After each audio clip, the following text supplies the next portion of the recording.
Welcome to Pioneer study. आज से हम लोग बात करने वाले हैं टाइप वाइज 10th क्लास का मैथ, जिसमें आपका एग्जामिनेशन पर्पज से ये बहुत इंपॉर्टेंट वीडियोस होने वाला है और जिसमें आप टाइप वाइज कैसे लिखना है, एग्जामिनेशन का कॉपी कैसे लिखना है, ये सारे चीज़ आप यहाँ पे पढ़िएगा। तो चलिए शुरुआत करते हैं। आपका पहला टाइप आता है यूक्लिड विभाजन प्रमेय का।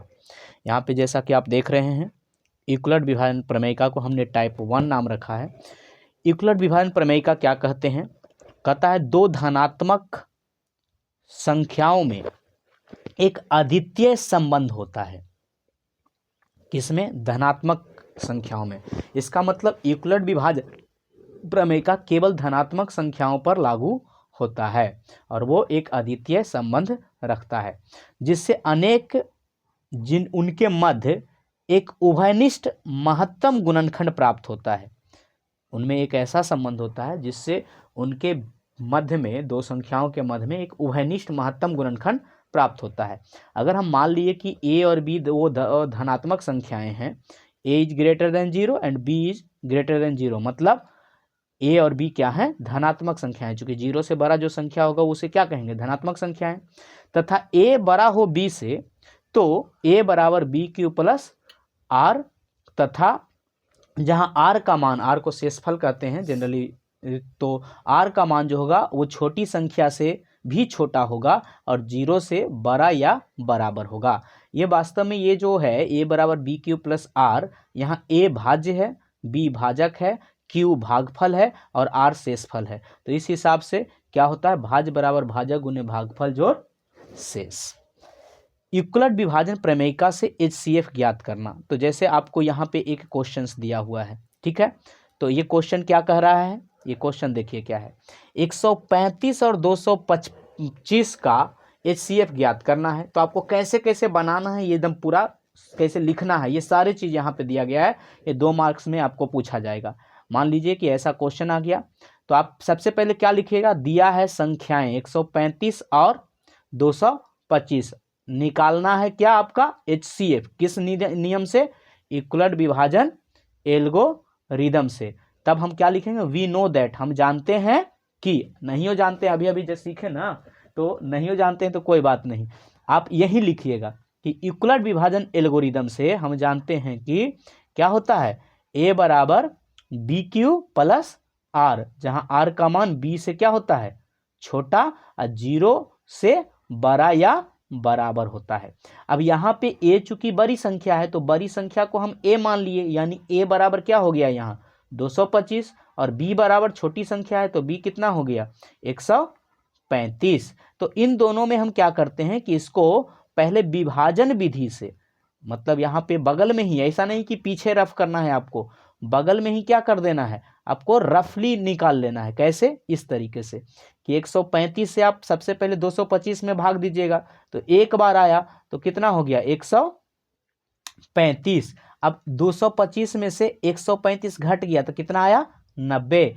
अब क्या करना है कि इसको आप एक लाइन पहले लिखिए, जैसे 225 बराबर 135 भाज्य बराबर भाजक गुने भागफल जोड़ शेषफल।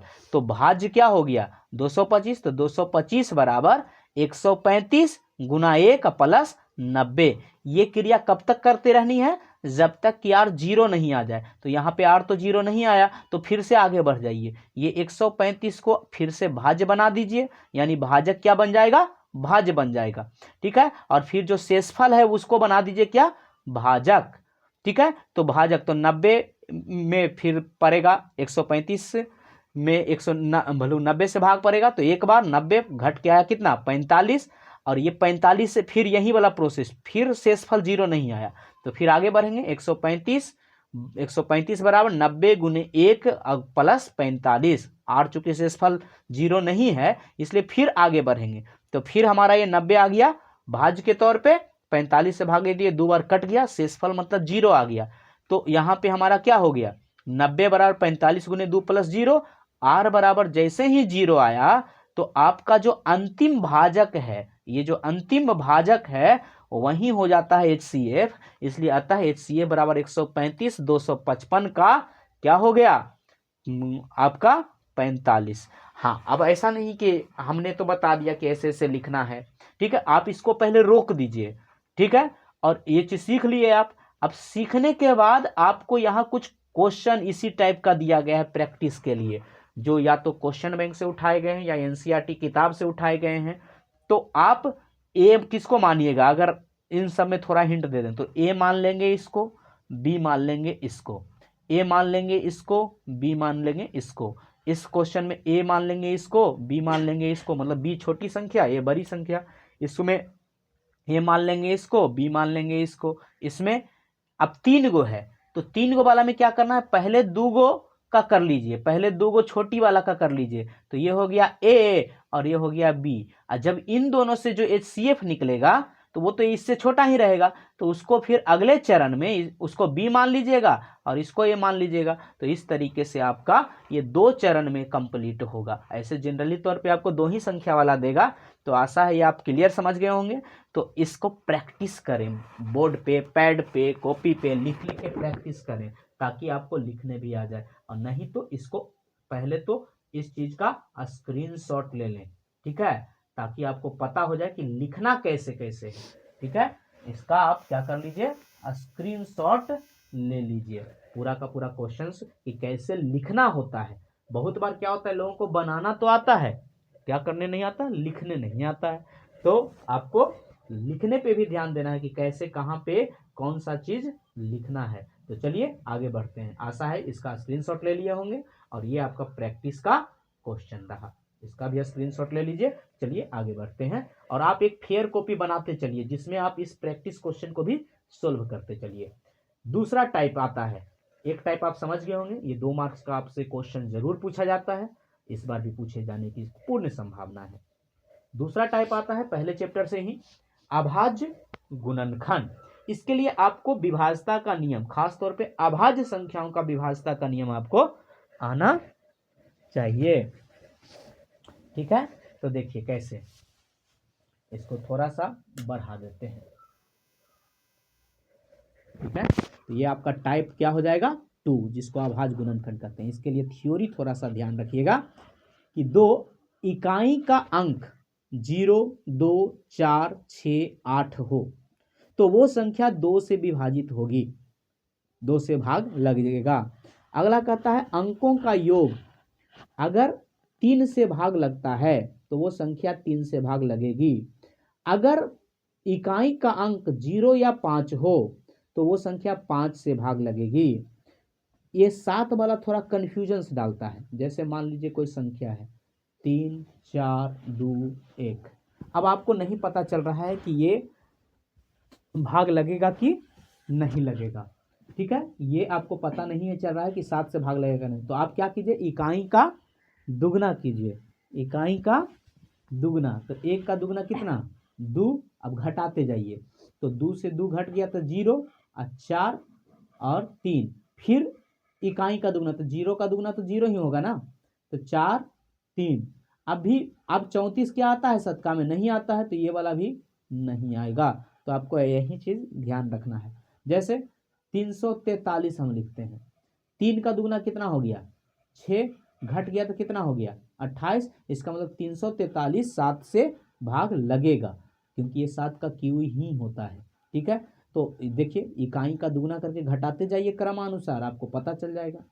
आगे है 11 का, क्योंकि ये पहली आभाज्य संख्या 2, दूसरी 3, 5, 7, 11, 13, 17, 19, ये सब अभाज्य संख्याएं हैं। तो चूंकि अभाज्य गुणनखंड में केवल और केवल किससे हम लगाते हैं, अभाज्य संख्या से लगाते हैं। तो आगे क्या हो जाएगा, देखिए अब 11 को जोड़कर विचलन योग करते हैं। विचलन का मतलब छोड़ छोड़ के करते हैं। जैसे देखिए 1, 2, 3, 4, 5। अब आपसे पूछ रहा है कि क्या ये 11 से भाग लगेगा, तो आपको क्या करना है, एक एक छोड़ दीजिए। 3 1 4 और 5 4 9 और 4 2 6। अब देखिए क्या इन दोनों का अंतर 0 या 11 का गुणज है, नहीं, तो इसलिए ये संख्या 11 से भाग नहीं लगेगा। अब आगे कहता है कि ये क्या दिया गया है, ये जैसे 13, तो 13 को आप 10 के गुणज के एक ज़्यादा या एक कम, तो 13 का 13, 13 छब्बीस, 13 39, तो 39 को हम कितना लिखेंगे, 3 गुने 10, अब माइनस भले 3 गुने नहीं 10 4 गुने, क्योंकि 10 के गुणज में तो 10 40, अब माइनस कितना हो जाएगा 1, तो इसको 4 गुना करेंगे, इकाई का कितना गुना हो जाएगा 4 गुना, और यहाँ माइनस आया है तो माइनस वाले में हम जोड़ेंगे, तो इकाई का, तो जैसे देख लीजिए अगर 13 से चेक करना है, मान लेते हैं कि 1 6 9, ये 13 से कटता है हमें पता है, अब इस नियम से लगाते हैं, 9 चौक कितना हो गया 36, 9 चौक 36, 36 को क्या करना है इसमें जोड़ना है, तो जोड़िए 6 4 10 के 0, ठीक है, अब बाकी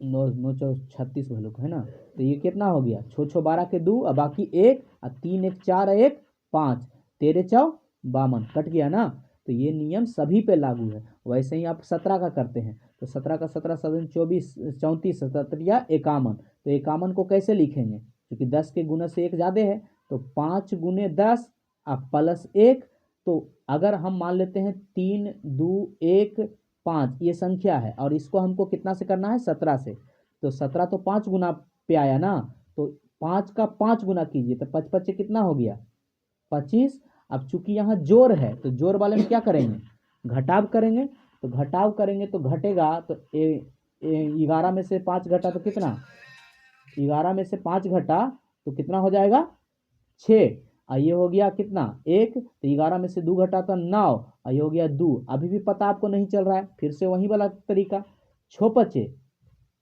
30, और क्या करना है घटाना है, तो कितना हो गया -1, ठीक है, -1, तो ये -1 जो आ रहा है इसका मतलब है कि ये नहीं कटेगा, क्योंकि -1 नहीं कटता है 17 से, ठीक है, तो ये संख्या भी नहीं कटेगा।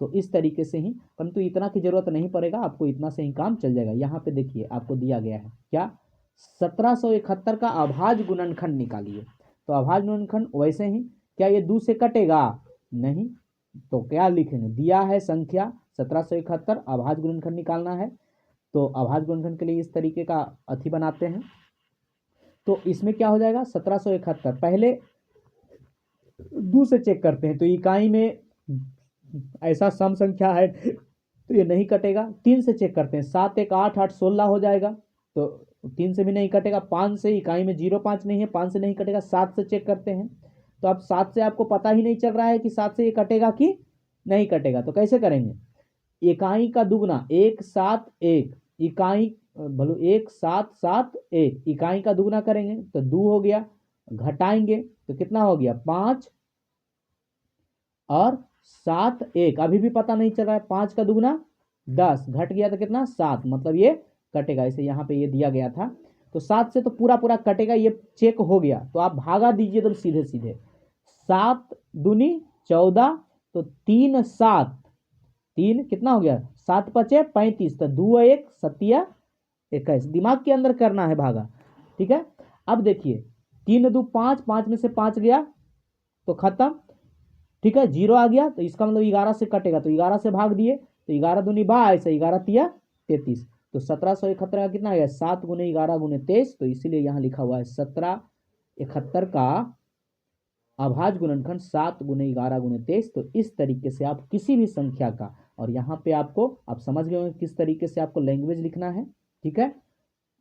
और यहाँ पे ये कुछ प्रैक्टिस क्वेश्चन है, आशा है कि ये आप बनाइएगा, तो आप इस प्रोसेस को भी क्या कीजिए, लिख स्क्रीनशॉट ले सकते हैं, या दिमाग में अगर सीख गए होंगे तो आप प्रैक्टिस जरूर कीजिए। ये सेकेंड टाइप अभाज्य गुणनखंड। चलिए आगे बढ़ते हैं। टाइप थर्ड कहता है अभाज्य गुणनखंड विधि से एलसीएम और एचसीएफ ज्ञात करना, ठीक है। तो इसके लिए ऐसे जनरली एक गुणज वाला भी मेथड है, परंतु यहाँ पे हम जैसे 12 का गुणज क्या होता है, 12 का 12 24 12 3 36, अब 12 का गुणनखंड क्या होता है, गुणज और गुणनखंड में अंतर है। गुणनखंड होता है जो 12 को काट सके, तो 1 2 3 4 6 10, तो ये जो गुणनखंड से हम एचसीएफ निकालते हैं और गुणज से हम एलसीएम निकालते हैं, याद रखें। गुणज से क्या निकलता है एलसीएम, और गुणनखंड से क्या निकलता है, HCF। ठीक है, तो HCF जो होगा वो दी गई संख्या से छोटा होगा। क्या होगा, दी गई संख्या से छोटा होगा। दी गई संख्या से HCF छोटा होगा और LCM क्या होगा, दी गई संख्या से बड़ा होगा। तो जैसे 12 दिया गया है तो 12 का गुणज जो होगा 12 से सब क्या होगा, बड़ा होगा, और 12 का गुणनखंड क्या होगा, 12 से सब छोटा होगा। तो गुणनखंड वाले से क्या निकलता है, HCF, और गुणज वाले से क्या निकलता है, LCM। तो चलिए आगे बढ़ते हैं। यहाँ पे दिया गया है अभाज्य गुणनखंड विधि से, तो इसको पहले गुणनखंड तो अभी अभी सीखे हैं। 6 और 20 का क्या करना है, अभाज्य गुणनखंड से। तो दिया गया संख्या पहले लिख लेंगे, 6 और 20। निकालना क्या है, लसा मतलब LCM बराबर भाट, HCF बराबर भाट। ये किस विधि से निकालना है, अभाज्य गुणनखंड विधि से। तो पहले दोनों का क्या करेंगे, अभाज्य गुणनखंड विधि से निकालने के लिए हमें दोनों का अभाज्य गुणनखंड, तो 6 का हो गया 2 से लगाए 3 बार, और 20 का हो गया 2 से लगाए 10 दूनी 20, 2 से लगाए 5, तो 6 का अभाज्य गुणनखंड हो गया 2 गुने 3, और 20 का अभाज्य गुणनखंड हो गया 2 गुने 5। देखिए HCF क्या होता है, वो जो सब में आए, वो जो सब में आए मतलब मिनिमम घात वाला, जो सभी में उभयनिष्ठ हो। मिनिमम घात वाले का गुणनखंड क्या होता है, तो 2 जो है वो इसमें भी एगो है, इसमें भी है, तो दो जो दोनों में मिल जाए वो HCF। ठीक है, जो दोनों में मिल जाए वो HCF। तो 2 केवल मिल रहा है इसलिए 2 हो गया। LCM क्या, जो मैक्सिमम घात वाले का गुणनफल। LCM मैक्सिमम घात वाले का, M से M लास्ट में है, मैक्सिमम घात, ऐसे याद रखिएगा। तो 6 20 का क्या हो गया, 2 गो मैक्सिमम है तो 2 गो 2 लिख दिए, एगो 3 है तो एगो 3 लिख दिए, एगो 5 है एगो 5 लिख दिए, सबका गुणनफल कर दिए। तो आपका आ गया कितना। और यहाँ पे गुना करने वक्त ध्यान रखें, अगर 5 और 2 आपके गुणनफल में है, मतलब गुणनखंड में है, तो आप इन दोनों को गुना नहीं करें, इन दोनों 5 दूनी 10, तो इसको इकट्ठे अलग बाद में 0 बना दीजिएगा। तो 3 दूनी कितना हो गया 6, तो 6 और 0 हो गया 60। ठीक है, तो इस तरीके से आप अभाज्य गुणनखंड बना सकते हैं। अभाज्य गुणनखंड विधि से लैंग्वेज आपको लिखना समझ में आ गया, दिया है संख्या निकालना है, इस तरीके से एकदम पूरा डिफाइन करके तब आपका नंबर बिल्कुल नहीं कटेगा। और यहाँ पे कुछ प्रैक्टिस क्वेश्चन है, ये प्रैक्टिस क्वेश्चन जरूर बनाइएगा। ठीक है, तो एक टाइप पहले सीखिए, उसके बाद आप उसको बनाइए। यहाँ पे बहुत सारे प्रैक्टिस, और ये सारे क्वेश्चन इंपॉर्टेंट हैं जो क्वेश्चन बैंक से और NCERT से निकाले गए हैं। तो आशा है कि ये क्वेश्चन आपसे बन जाएगा। जो नहीं बनेगा, 3 गो वाला में बस यही 3 गो का अभाज्य गुणनखंड निकालना है, तीनों में चेक करना है कि जो तीनों में कॉमन होगा वो हमारा HCF हो जाएगा, और जो मैक्सिमम घात वाला तीनों में होगा उन सब का गुणनफल जो होगा वो LCM हो जाएगा।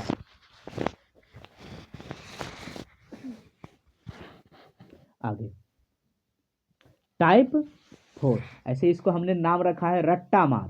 ठीक है, तो इसको आप रट्टा मारिए, और यहाँ पे लिखा है रट्टा मार के मेडिटेशन में इसको रिवाइज कीजिए, तो क्या हो जाएगा। चलिए, आपको यहाँ पे 2 चीज़ों का ध्यान रखना है। एक, P/Q नॉट इक्वल टू 0, जहाँ PQ क्या हो, पूर्णांक नहीं है, अपूर्ण संख्या है। क्या है, रूट अंडर अपूर्ण संख्या। ठीक है, तो ये जो P/Q पूर्णांक नहीं होता है, मतलब ये अपरिमेय संख्या का पहचान है कि अपरिमेय संख्या किसे कहते हैं। तो जो P/Q के रूप में लिखने के बाद भी P और Q पूर्णांक नहीं हो तथा रूट के अंदर अपूर्ण वर्ग संख्या हो, तो उसे हम अपरिमेय संख्या कहते हैं। दूसरा चीज आपको ध्यान रखना है कि P का स्क्वायर अगर n से विभाजित है, P स्क्वायर n से विभाजित है, तो P भी n से विभाजित होगा। अगर P अभाज्य संख्या है तो P अगर अभाज्य संख्या है तो P का स्क्वायर अगर n से विभाजित है तो P भी n से क्या होगा, विभाजित होगा। अब ये वाला क्वेश्चन बहुत बार पूछा जाता है, सिद्ध करें कि √2 एक अपरिमेय संख्या है। इसको तुम बिल्कुल स्टेप वाइज याद रखना है। पहले स्टेप में आपको क्या करना है, ये वाला चीज याद रखना है, यहाँ से यहाँ तक। दूसरे वाला स्टेप में आपको यहाँ से यहाँ तक याद रखना है। तीसरे वाले स्टेप में यहाँ से यहाँ तक याद रखना है। तो चलिए पहले स्टेप की बात कर लेते हैं। ठीक है, तो पहला स्टेप में क्या है, पहले स्टेप में है √2 को मान लेते हैं, माना √2 एक परिमेय संख्या है।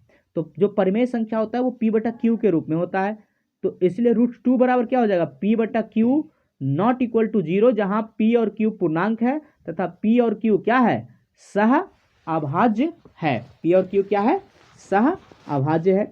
जहां अब दोनों तरफ वर्ग करेंगे तो √2 का वर्ग क्या हो जाएगा? 2 और पी का वर्ग पी स्क्वायर, क्यू का वर्ग क्यू स्क्वायर। अब इसको इधर लेके चल जाएंगे तो ये भागा में है तो उधर जाके गुना में, तो पी स्क्वायर बराबर क्या हो गया? 2q square. इसको हम क्या मान लिए? समीकरण फर्स्ट। अब यहाँ पे देखिए, अभी जो लॉजिक बताए थे उसमें क्या बोले थे कि पी स्क्वायर को अगर कोई विभाजित करता है तो वो पी को भी विभाजित करेगा। मतलब यहाँ पी स्क्वायर 2 में क्यू स्क्वायर गुना करते हैं तो पी स्क्वायर आता है, मतलब 2 से ही कटेगा। ठीक है, तो पी स्क्वायर 2 से विभाजित है, इसीलिए पी भी 2 से विभाज्य होगा। ठीक है, तो ये आपका पहला पार्ट है, इसको आप ध्यान रखें। अब देखिए, अगर P मान लेते हैं कि 2 में K गुना करेंगे तब P आ जाएगा। ठीक है, क्योंकि P स्क्वायर Q गुना करने से आता है, तो P कितने बार में आएगा? तो मान लेते हैं K बार गुना करने में, तो P बराबर 2K। तो जहां P स्क्वायर है वहां हमारा क्या हो जाएगा? P स्क्वायर बराबर 2K, दोनों तरफ वर्ग कर देते हैं तो P स्क्वायर बराबर क्या हो गया? 2 का स्क्वायर 4, तो 4K स्क्वायर। अब यहां पे देखिए पी स्क्वायर का मान कितना हो गया? 4K square. अब यहाँ पे समीकरण में अगर पी स्क्वायर के जगह पे हम क्या रख देते हैं? पी स्क्वायर के जगह पे रख देते हैं 4K स्क्वायर, तो 2Q स्क्वायर बराबर 4K स्क्वायर, 2 दूनी 4 कट गया, तो Q स्क्वायर बराबर क्या हो गया? 2K स्क्वायर हो गया। अब यहाँ पे भी तो वही वाला मसला आ गया कि Q स्क्वायर 2 से गुना करने के बाद, 2 से गुना करने के बाद K स्क्वायर में 2 से गुना करने के बाद Q स्क्वायर आ जाता है, तो Q कितना बार में आएगा? तो अगर Q स्क्वायर 2 से विभाजित है तो Q भी 2 से विभाजित होगा। तो ये दूसरा पार्ट है जो आपको ध्यान रखना है। तीसरे पार्ट में हम क्या करते हैं? इस दोनों को तुलना करते हैं। चूंकि जब ये परिमेय संख्या होता है, मतलब अपरिमेय संख्या होगा, तो दोनों में कोई चीज़ कॉमन नहीं होगा, सहभाज्य पूर्णांक रहेगा। तो यहाँ पे देखिए P भी 2 से भाग लग रहा है, Q भी 2 से भाग लग रहा है। यहाँ P और Q दोनों सहभाज्य संख्या है, पर दोनों 2 से विभाज्य है, लेकिन सहभाज्य संख्या का सार्वगुणनखंड, मतलब वो दोनों जो होता है सिर्फ एक होता है। अतः यहाँ P और Q के गुणनखंड में 2 हमारी गलत मान्यता के कारण प्राप्त हो रही है। अतः √2 एक अपरिमेय संख्या है। प्रूफ। तो ऐसे ऐसे क्वेश्चन आपसे पूछे जाते हैं। यहाँ पे बनाने के लिए आपको √7, √3, √8 या √5 कर दे सकते हैं। √5 आपसे ये सब में पूछा जाता है, और ये सब का पैटर्न यही है। बस जहाँ √2 है वहाँ √7 रख के आपको बनाना है, √3 रख के आपको बनाना है। ये अलग अलग संख्याएं दी गई है। तो आप हर टाइप का कम से कम एक गो क्वेश्चन प्रैक्टिस कर करके, तो देखिए पहले पार्ट में आप यहाँ से यहाँ मिलान कीजिए कि क्या आप यहाँ से यहाँ तक सही लिखे हैं, बनाए हैं। फिर आप दूसरा पार्ट याद कीजिए कि क्या यहाँ से यहाँ तक आप सही बनाए हैं, और फिर तीसरा पार्ट आप मिलान कीजिए। तो आप इसको 3 टुकड़े में याद कर लें, इसीलिए इसको हमने लिखा है कि रट्टा मार प्रॉब्लम है, और ये खूब पूछा जाता है। तो चलिए आगे बढ़ते हैं। अगला है आपका टाइप 5। ये आपका टाइप 5 है। टाइप 4 में आप अपरिमेयता सिद्ध किए। टाइप ठीक है 1 से आप चल रहे हैं। चलिए ये पहले चैप्टर का ही है। अगर अपरिमेयता सिद्ध करने वाला इस तरीके का आ जाए तो ये आसान होता है, देख के डरना नहीं है। इसमें 2 ही स्टेप में काम आपका चल जाएगा। पहला स्टेप क्या करना है, माना 5 माइनस √3 एक परिमेय संख्या है। जो भी परिमेय संख्या होगा वो 5 माइनस √3 बराबर P/Q, जहाँ PQ सहभाज्य पूर्णांक होगा। यहाँ पूर्णांक छूट गया है। अब देखिए आपको करना क्या है, √3 को इधर छोड़ देना है और बाकी को उधर लेके चल जाना है दूसरे तरफ। तो देखिए यहाँ पे क्या, चूंकि ये √3 माइनस में था तो इसी को उधर लेके चल गया और इसको इधर लेके आ गए। ठीक है, तो ये सब आपको अदला बदली करना आना चाहिए। तो ये चला जाएगा माइनस में इधर, और ये चला जाएगा इधर प्लस में। तो लिखने के वक्त आप भले ही इधर लिखे हैं परंतु इसको उल्टा लेके गए हैं। तो ये हो गया 5 माइनस P/Q। अब यहाँ पे कुछ नहीं होता है तो 1 होता है, तो Q और 1 का LCM क्या हो गया, Q। 1 से भागा दिए Q बार, तो 5 से गुना किए तो 5Q माइनस P। तो अब ये जो है √3 बराबर 5Q माइनस P/Q, ये जो चूंकि PQ पूर्णांक था तो पूर्णांक को गुना या भागा करके कुछ भी किया जाए ये रूट में नहीं जाएगा, तो इसका मतलब ये हमारा परिमेय है जबकि ये अपरिमेय है। तो उसी चीज़ को दूसरे स्टेप में आपको लिखना होता है कि यहाँ 5q माइनस पी बटा क्यू परिमेय संख्या है और √3 एक अपरिमेय संख्या है, पर दोनों बराबर प्राप्त हो रहे हैं जो कि असंभव है। ये हमारी गलत मान्यता के कारण बराबर प्राप्त हो रही है, अतः 5 माइनस √3 अपरिमेय संख्या है। यहाँ से इस 5 टाइप में से आपको 3 क्वेश्चन 2 मार्क्स में पूछे जाएंगे, 3 क्वेश्चन पूछे जाएंगे 5 टाइप में से, यानी 3 दूनी 6 नंबर आपको 50 में से आ जाएगा अगर इस पे भी आप कमांड कर लेते हैं तो ये सब प्रैक्टिस के लिए आपको दिए गए हैं जो अलग अलग सालों में पूछे गए हैं या एनसीईआरटी में पूछे हुए प्रश्न हैं। तो चलिए अगले टाइप पे आते हैं। आप इसको ज़रूर बनाएं, ठीक। इसको कैसे याद कीजिएगा, पहले आप इतने पे कमांड कीजिए, इतना तक आप लेके आते हैं कि नहीं, और फिर ये लैंग्वेज लिखने पे कमांड कीजिए, ठीक है। बाकी इतनी की प्रैक्टिस करते करते आपको पूरा कंठस्थ हो जाएगा। तो आप रोक रोक कर ये वीडियो देखते हुए प्रैक्टिस करते चलें। अगला क्वेश्चन, ये क्वेश्चन अभी तक मात्र एक बार पूछा है तो फिर भी कवर कर लेते हैं। आसान सा क्वेश्चन है। आपको यहाँ पूछ देगा 4 पर पावर n, 6 पर पावर n, 12 पर पावर n का इकाई अंक 0 होगा, जांच करें। तो आपको करना क्या है, ये भी लगभग याद करने वाला ही है, बस तर्क लिखना है। दिया है 6 पर पावर n का इकाई अंक 0 जांचना है।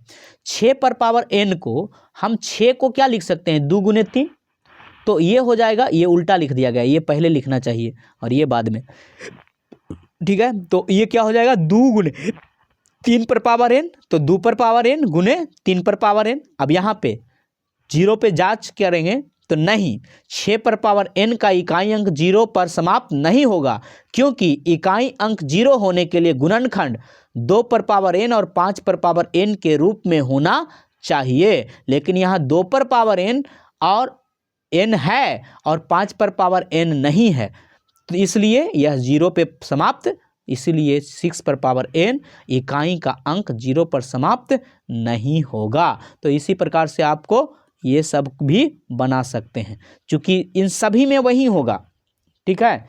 अब कहिएगा ये 0 पे समाप्त होगा, हाँ ये 0 पे समाप्त होगा, क्योंकि इसके गुणनखंड में 2 भी आएगा और 5 भी आएगा, इसके गुणनखंड में 2 5 दोनों आएगा, इसके गुणनखंड में 2 5 दोनों आएगा, इसलिए ये तीनों 0 पे समाप्त होगा, परंतु इसमें 5 नहीं आएगा, इसलिए 0 पे समाप्त नहीं होगा। तो आपको उसी प्रकार से तर्क देने हैं। समझ में आया, ये इस तरीके से आपको बनाने हैं। तो ये आप मतलब थोड़ा सा दिमाग को खुला रखिएगा तो आसानी से आप बना पाइएगा। डरना नहीं है, क्योंकि मैथ को डरिएगा तो फिर आपको मैथ दिक्कत देगा। ऐसे मैथ आसान सब्जेक्ट होता है, ठीक है। मैथ अगर समझ लिया जाए तो बहुत आसान होता है, प्रैक्टिस किया जाए एक टाइप का, इसलिए टाइप वाइज आपके सामने रखा गया है, ठीक है। नेक्स्ट है आपका, कहता है शांत दशमलव प्रसार पहचाने तथा शांत का मान बताइए। 1-2 बार ये भी पूछा गया है 2 मार्क्स में, ऐसे ऑब्जेक्टिव में तो ये पूछा जाएगा ही। तो देखिए क्या है, 13/3125, ठीक।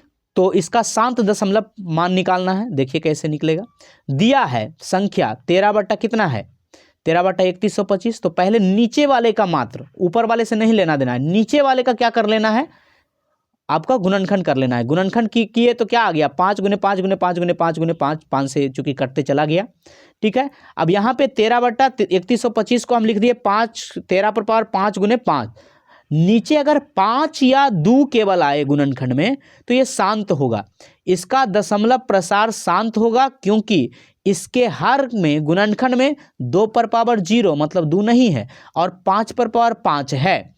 शांत दशमलव प्रसार होने के लिए हर का गुणनखंड 2 पर पावर n और 5 पर पावर m होना चाहिए।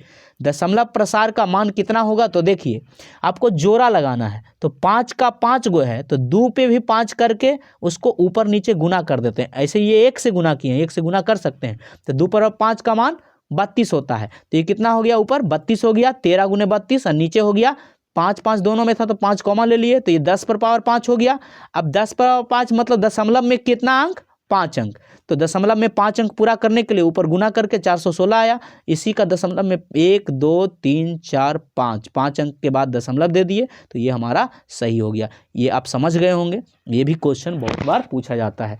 कभी कभी शांत या अशांत जांच करने के लिए रहता है, तो कभी कभी आपको दशमलव क्या होगा वो पूछा जाता है। तो आशा है आप आसानी से बना पाइएगा। ठीक है, अब यहाँ पे आपको प्रैक्टिस क्वेश्चन है, तो आशा है ये प्रैक्टिस क्वेश्चन भी आप बनाइएगा। ठीक है, पैड पे बनाइए, कॉपी पे बनाइए, परंतु बनाने से, चूँकि एक अब ऐसा नहीं कि ये क्वेश्चन केवल रट लिए, ऐसा थोड़े है कि यही क्वेश्चन आएगा, इससे टाइप पे आएगा, इसलिए आपको प्रैक्टिस के लिए 5 को 6 को क्वेश्चंस दिया गया है। तो आप इसको पैड पे प्रैक्टिस कर करके सीख लेना है। ठीक है, तो चलिए आगे बढ़ते हैं। टाइप 8, ठीक है, तो यहाँ से बहुपद शुरू हो गया है, हम लोग बहुपद अगले पार्ट में करेंगे। ये आपका पहला चैप्टर। इससे देखिए सब्जेक्टिव में आपको 3 क्वेश्चन ऑब्जेक्टिव में आएगा, यानी 6 नंबर का आपको इसमें सब्जेक्टिव आएगा, और टोटल 10 क्वेश्चन के आसपास आपका ऑब्जेक्टिव आएगा। तो 10 6 16, कभी कभी ज़्यादा भी आता है, तो करीब करीब आपको 20 नंबर ये चैप्टर अभी अभी जो सीखे हैं वो आपको देगा।